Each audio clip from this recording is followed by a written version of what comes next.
మన ప్రభు అయిన యేసుక్రీస్తు వారి శుభనామంలో మీకందరికీ వందనములు శుభములు తెలియజేయచ్చు. ఎడారిలో సెలయేర్లు అనుదిన ధ్యాన భాగమును చదువుచున్నాను. దయచేసి శ్రద్ధగా వినండి. సెప్టెంబర్ నెల 8వ తారీఖు కొరకై ఏర్పాటు చేయబడిన ఎడారిలో సెలయేర్లు అనుదిన ధ్యాన భాగమును చదువుచున్నాను. వాక్య భాగము: ఇరుకులో నాకు విశాలత కలుగజేసిన వాడవు నీవే. కీర్తనల గ్రంథము 4వ అధ్యాయము 1వ వచనము. ధ్యాన భాగమును చదువుచున్నాను.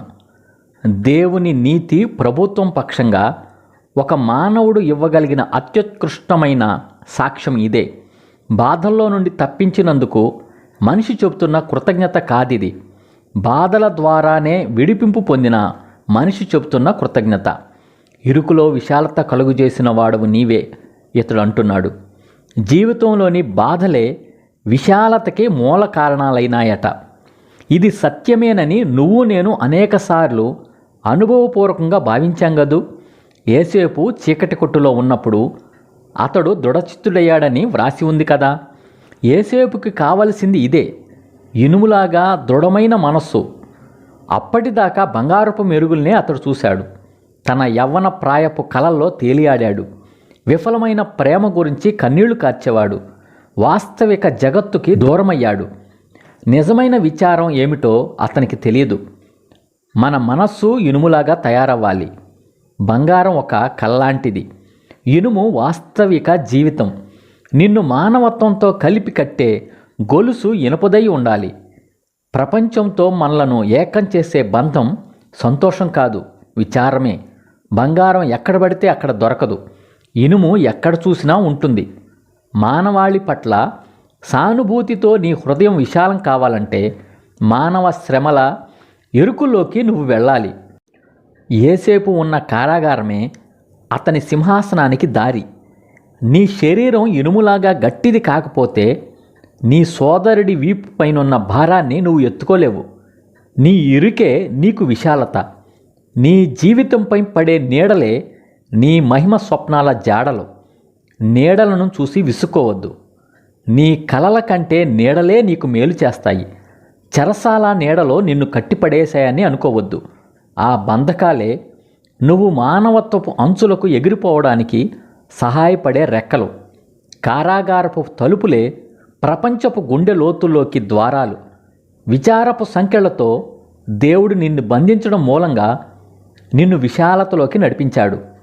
ఏసేపు ఐగుప్తు ఖైదీ కాకపోయినట్టయితే దానికి ప్రధాని కూడా అయి ఉండేవాడు కాదు. అతని కాళ్లకు వేసిన ఇనుప గొలుసులే అతని మెడకు బంగారు గొలుసులు వేశాయి. ఇదే ఈ దినమునకై ఏర్పాటు చేయబడిన ఎడారిలో సెలయేర్లు అనుదిన ధ్యాన భాగము. ప్రార్థన. పరిశుద్ధుడా, ప్రేమ కలిగి తండ్రి, జీవము గల దేవ, మాకిచ్చిన మరి యొక్క మంచి వర్తమానం బట్టి వందనములు స్తోత్రం చెల్లించుకుంటున్నాం ప్రభువా. మేము ఆత్మీయ జీవితంలో ఇనుములాగా మారాలని ప్రభువా, అనేకుల యొక్క శ్రమలు మేము కూడా భరించాలని, మాకొచ్చే శ్రమల ద్వారా నువ్వు మాకు గొప్ప విశాలత ఇవ్వబోతున్నావని ప్రభువా ఈ దినం వర్తమానం ద్వారా అర్థం చేసుకుంటూ వచ్చాం ప్రభువా.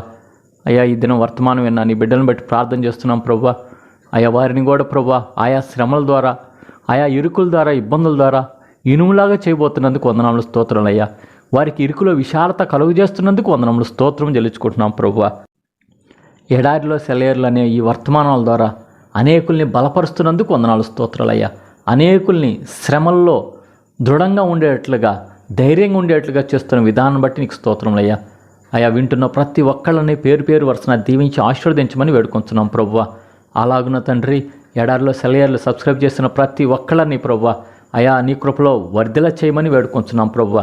మేమందరం ఈ భూమి మీద యాత్రికులము, పరదేశులు అని ప్రతి ఒక్కళ్ళు జ్ఞాపకం చేసుకుంటూ ప్రభువా అయా మా యొక్క చుట్టుపక్కల ఉన్న వారిని, శ్రమలో ఉన్న వారిని, శోధనలో ఉన్న వారిని, ఇరుకుల్లో ఉన్న వారిని, ఇబ్బందుల్లో ఉన్న వారిని పరామర్శించేట్లుగా, వారి బాధల్ని మేము భరించి వారికి ఆదరణ కలుగజేసే వారికి ఉండేట్లుగా మమ్మల్ని ఆత్మీయ జీవితంలో వర్ధిల్ల చేయమని వేడుకొంచు. ఈ దిన దీవెనలతో, ఆశీర్వాదాలతో ప్రతి ఒక్కళ్ళని నింపమని వేడుకొంచున్నాం ప్రభువా. నీ బిడ్డలు చేస్తున్న పనుల్లో, ప్రయత్నాల్లో, ప్రయాణాల్లో మీరే తోడుగా ఉండమని వేడుకొంచు. యేసు పరిశుద్ధ నామంలో ప్రార్థించి వినయంగా వేడుకొంచున్నాము తండ్రి, ఆమెన్. మన తండ్రి అయిన దేవుని యొక్క ప్రేమ, ప్రభు అయిన యేసుక్రీస్తు వారి కృప, పరిశుద్ధాత్మ యొక్క అన్యోన్య సహవాసము సదా మీ అందరికీ తోడై ఉండును గాక. Amen. Praise the lord. Shalom.